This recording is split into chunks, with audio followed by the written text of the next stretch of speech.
வணக்கம். இன்றைய காணொலியில் 5 முதல் 6 மாத குழந்தைகளின் வளர்ச்சியை மேம்படுத்த நவசேத்னாவில் பரிந்துரைக்கப்பட்ட செயல்பாடுகளை பற்றி கற்றுக்கொள்வோம். 11வது முறை வீட்டில் சந்திக்க செல்வதற்கு முன் தயவுசெய்து இந்த காணொலியை பார்க்கவும். வீட்டில் சந்திக்கும் போது 5 முதல் 6 மாத குழந்தைகளுக்கேற்ற வளர்ச்சி நிலைகள் பற்றி பெற்றோர்களுக்கு முதலில் விளக்கவும்.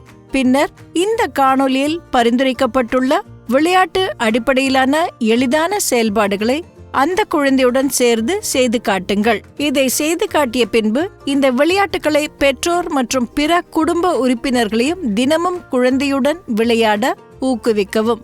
இந்த செயல்பாடுகள் மூலம் பொதுவாக 6 மாத குழந்தைகளால் பின்வரும் செயல்பாடுகளை செய்ய இயலும். குழந்தைகள் தலையை நேராக வைத்து உதவியுடன் உட்கார முடியும். ஒலி வரும் திசையை நோக்கி தலையை திருப்புவார்கள். அவர்கள் பொருட்களை எடுக்க முயற்சி செய்வார்கள்.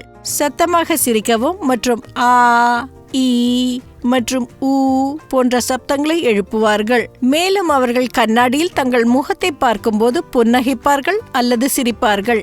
இந்த செயல்பாடுகளை தினமும் செய்வதன் மூலம் குழந்தைகள் இந்த வளர்ச்சிகளை அடைய பராமரிப்பவர்களால் உதவ முடியும். நவசேத்னாவின் கூற்றுப்படி குழந்தை 5வது மாத காலத்தில் செய்ய வேண்டிய செயல்பாடுகள்: ஆடை உடுத்தி மகிழ்வது, கைப்பிடித்து நடத்தல், கை மற்றும் கால் விரல்கள் விளையாட்டு, பொருட்களை விரல்களால் பிடித்தல்.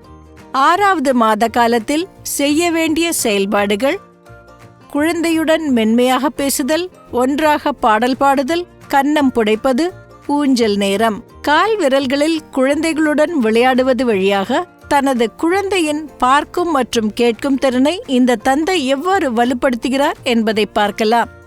Tick tick tick tick tick tick tick tick tick tick tick tick. இந்த எளிய செயல்பாடுகளை தினமும் செய்வதன் மூலம் குழந்தையின் முதல் 3 ஆண்டு கால வளர்ச்சிக்கு பராமரிப்பவர்களால் நிச்சயமாக உதவ முடியும்.